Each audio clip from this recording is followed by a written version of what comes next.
and welcome back to Talk Wordy, my hub for all of the words that I read, write, or otherwise want to yap about.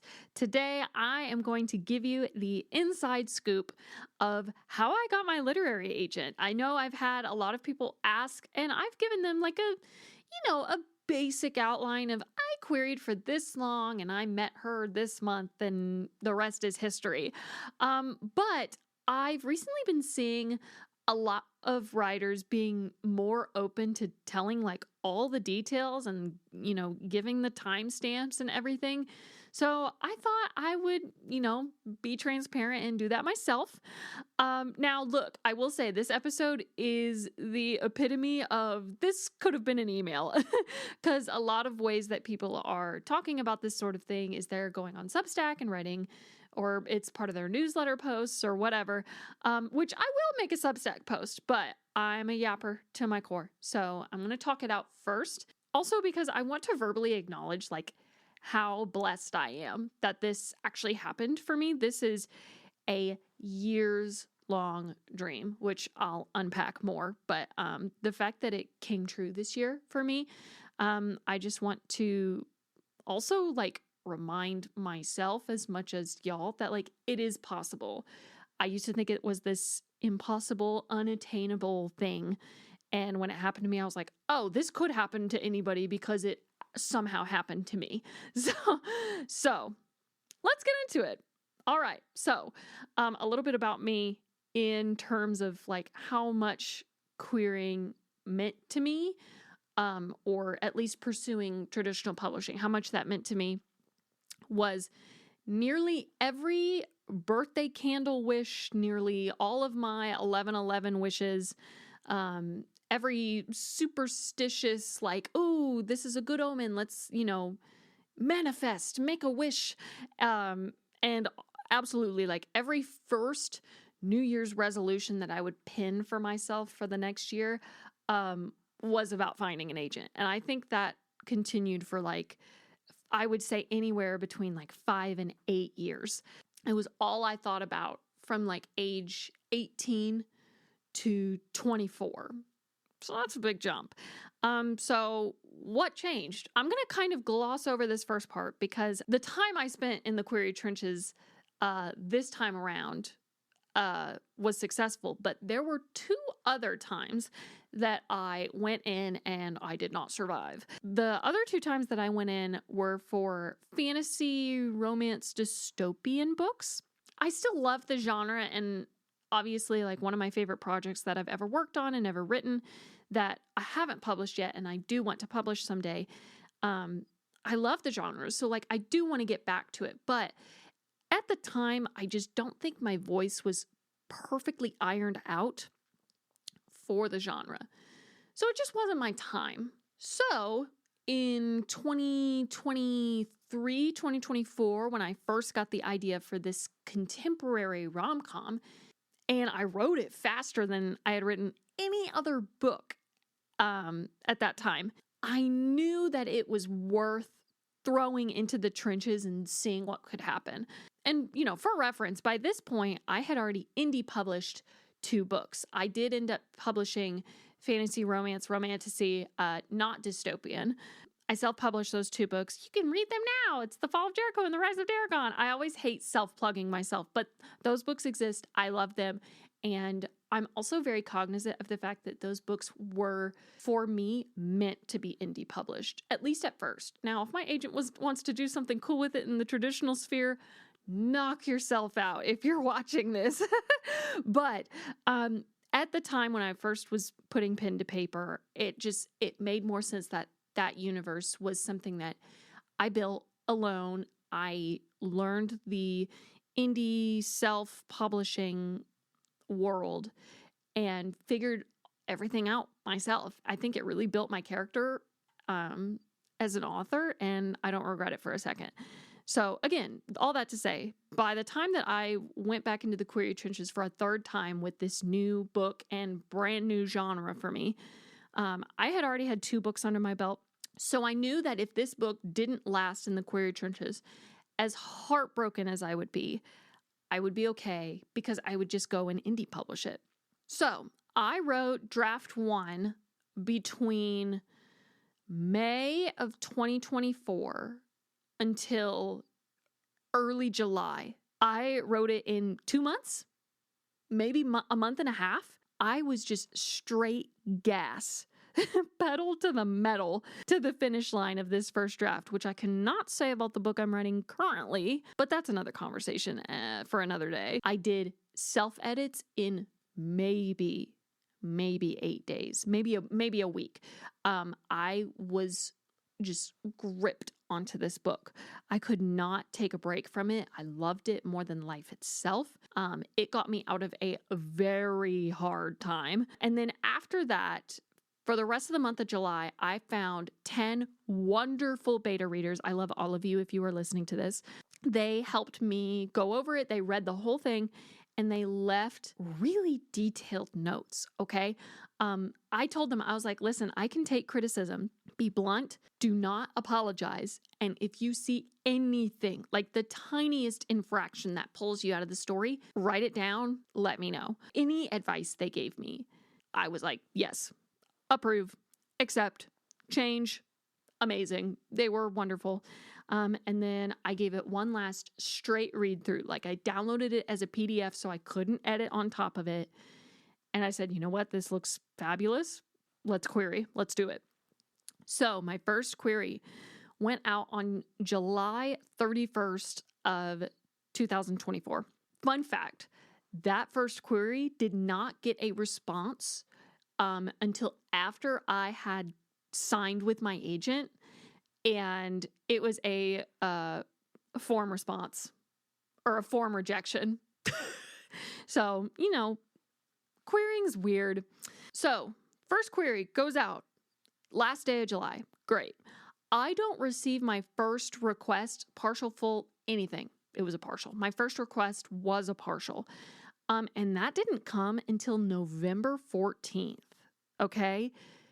End of July to November 14th. Let's count together. July. So August, September, October. 3.5 months of just straight no's, ghosting, questioning my self-worth. It's like the 5 stages of grief. That first initial stage being, am I worth it? Am I actually talented? Because nobody seems to think so. Push past it. Please just push past it. Also, don't stew in it because that's where I lived. That's the home I made for myself. I don't ever want to go back there. It was awful. 0 out of 10 recommend. 3.5 months, I got a partial request, and you would have thought I won the lottery. I literally had a meltdown dance party, tears streaming down my face in the work bathroom. Fun fact, every single querying milestone I ever had, I found out at work. Because I would check my writer email before I would even check my work email every day. And if there was a rejection waiting for me, the whole day was shot. And I needed to not do that. I needed parental controls on my emails. But the first partial request came in and I was like, holy crap, this could be it. Like a sane person when they're in the query trenches, I definitely FBI level stalked this person. Okay. I was like, oh, we could be such a great fit. Oh, she looks so wonderful. We could be best friends. Because I had never gotten this far in the query trenches or the query stage. Okay. This was my first request ever out of all the times that I have done it. And so there was a light at the end of the tunnel. All my work was paying off. And then I had to keep waiting. And I kept getting more rejections. And it still stung, but at least I had a partial request. I did a lot of Googling. I practically meditated on Query Tracker, the pro version. Oh my gosh, that program was addicting. The day that I got to unsubscribe from Query Tracker Premium, it was like a weight was lifted off my shoulders. It was an out-of-body experience. But yeah, we kept waiting, and I knew that no agents would really be operating during Christmas or December. I was waiting on a couple of agents that I was dying to query, but they hadn't opened in months and or years. And so I did a lot of like new agent scouting for my next batch because I didn't query everybody all at once. I wanted it, staggered. And so once enough people rejected, I was like, oh, I can fill these gaps in with other agents. And I did a lot of, research I added to my spreadsheet. Oh, the Excel spreadsheet. Woo! Ooh, I just had war flashbacks. My color-coded Excel spreadsheet. It looks like a medical chart, okay? It's insane. I made my list and checked it twice. It's delirium hours, you guys. It's delirium hours. Basically, 2025 starts, okay? And I said, oh, it's a new year. It's a new me. But for the first time in all of these years that I made these New Year's resolutions of, I'm going to get an agent. I'm going to get an agent.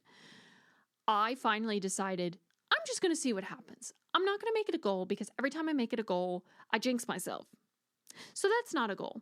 My goal is to stay level-headed and be proud of my work. That is it. That is the baseline that I gave myself. Reverse psychology.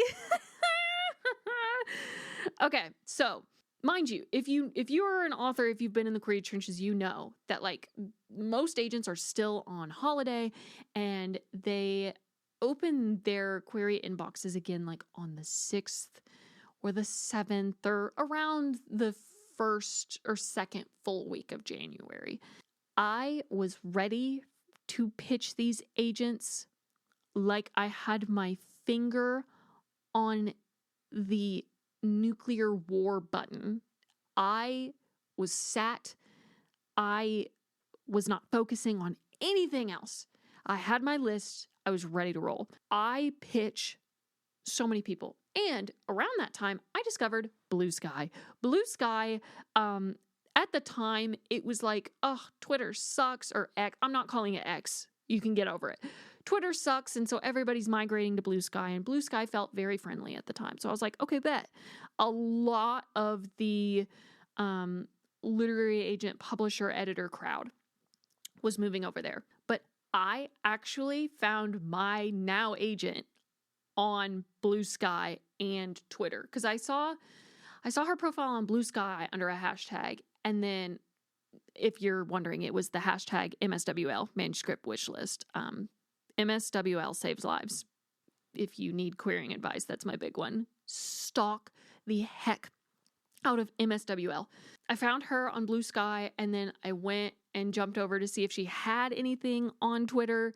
It was the same thing. I was like, okay. So I actually pitched my agent on January 6th. In my next batch, I was like, you know what? Truth be told, I think her pitch was kind of just like a Hail Mary. I expected her to be a no because she was very particular on rom-coms. I was like, ugh, slim chance. But she mentioned nerds. And if you know anything about my book, it is for the nerds. I was like, you know what? I miss 100% of the shots that I don't take, and I'm not going to self-reject. I would rather have the no from somebody else than tell myself no when it could have been a yes. You just never know. Hail Mary, threw it out there. She was my first full request, and that came in on January 21st. So 2 weeks in a day or something. I'm bad at math. This is why I write books, because I'm bad at math. I was like, oh, and you're asking for the full book? Send immediately. Here you go. Take it all. Here, you can have it. And then my second batch was coming back. I was getting more personalized feedback, even if it was a rejection. I was like, okay, I can rock with this because at least I know what I can look for. Either if everybody rejects me and I can fix it before my third pass of submissions, or I could fix it with my agent, whichever agent comes along. And then we got a second full request at the end of February. And I was like, oh, we are cooking with peanut oil now. Let's freaking go. I was like, although I will say I was studying up on like people's query testimonies, and they were like, you guys, I've had 6 full requests and 5 of them were no's. And I'm just hoping that this other one is the yes, because 6 fulls and 6 no's is like breaking my spirit. And I was like, you are stronger than me. You are stronger than me. Also, can I give you a hug? I could not imagine the pain. And so then I had those 2 fulls and a partial, and I was like, crap, every single one of them is going to reject me. And the minute I had that thought, the partial request backed out and rejected. And it stung a little bit. It stung, but like, it's necessary, okay? But I was like, crap, at least I still have the 2 fulls. And so then finally, I got my first offer of representation on March 7th. I got the email to have a call on the 6th. So, a couple days, a week or so after that second full request, my first offer came in. And I feel like I've posted the video everywhere, but I was at work. I was at my desk, bawled like a baby, cried my eyes out. I was inconsolable for the rest of the day at work when I got the email because, they're always kind of vague. They're like, can we schedule a call to talk about representation? Now, to be fair, there are times when it's just a call or like there's like mixed feelings. It's not always immediately, I want to offer you. Like, let's talk about your career. Let's talk about your vision for, XYZ. What other stuff are you writing? Whatever. In my bones, I knew that this was the offer. You could not break my stride. You could not break my spirit. No amount of work, personal life BS could get in the way of the full body joy I was experiencing those 2 days. However, I remembered the extra special part about querying that obviously I hadn't experienced because I had never gotten an offer. But that is, once you get that one yes, the power is yours. I had 18 agents to follow up with. Okay. I had the call, I had heard the offer, I had talked to her, gotten to know her. And I got to say, hey, this is so cool. Please allow me 2 weeks to come to a decision. And she was super respectful. It was great. But I had 18 agents to notify and nudge hey, I have an offer of representation. Now's the time to either ask or bow out. Love you. The request for fulls came in before the congrats, I'm going to bow out responses, which I was not expecting at all. In total, 7 of the 18 asked for fulls, and 1 of those made an offer. So I had 2 offers. In the end, that was 9 fulls, 2 offers, 1 partial, and a partridge in a pear tree. However, I will say it ultimately came down to gut instincts. Now, I knew that I could not take this decision lightly.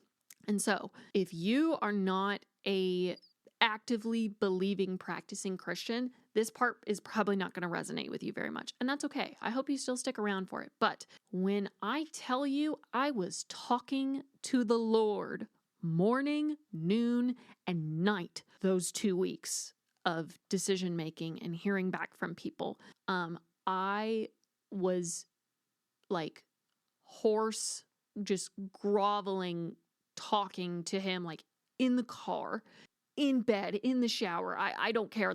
I could not imagine myself picking the wrong agent for me. And, when it's a 50-50 shot, it chills your blood. You've got a 50-50 shot of building a sustainable, happy, joyful career, or absolutely derailing yourself for the next however long the contract period is, okay? And gridlocking yourself into no forward motion. I was talking to God like I was talking to my best friend. I was like, Lord, I am stupid. I am a stupid, mortal human being that can be swayed by the silliest of things. I need you to make it so obvious who the right agent is for me. I cannot go down the wrong path with this. I need you to guide me to the person that is meant for me, that you specifically have set me up for. And I need you to hit me over the head with how obvious it is that it is this person. And boy, did he. I won't get into all the details, but what I loved about my agent is that first and foremost, we are very aligned with what we are both comfortable with. Knowing that I would never have to feel pressure to write something out of my comfort zone was extremely reassuring. We also had very similar communication styles, and that's a big one. If you are querying and you're looking for an agent and y'all don't mesh well on a communication level, that's a red flag. Maybe a yellow flag, but if it's top of mind for you that you don't text or call or, communicate as frequently as you feel you need to for that reassurance, note that, write that down. Don't just sweep it under the rug. We also had unintended mutuals. So one of my best friends knew her from a past crossing of paths. And so when I was in that debating period, I got to go to my friend and be like, can you tell me about this person's character? I really need to know who they are as a person outside of agenting, because obviously I would think that my agent would want to know a little bit about who I am outside of authoring, just to know are you a decent person?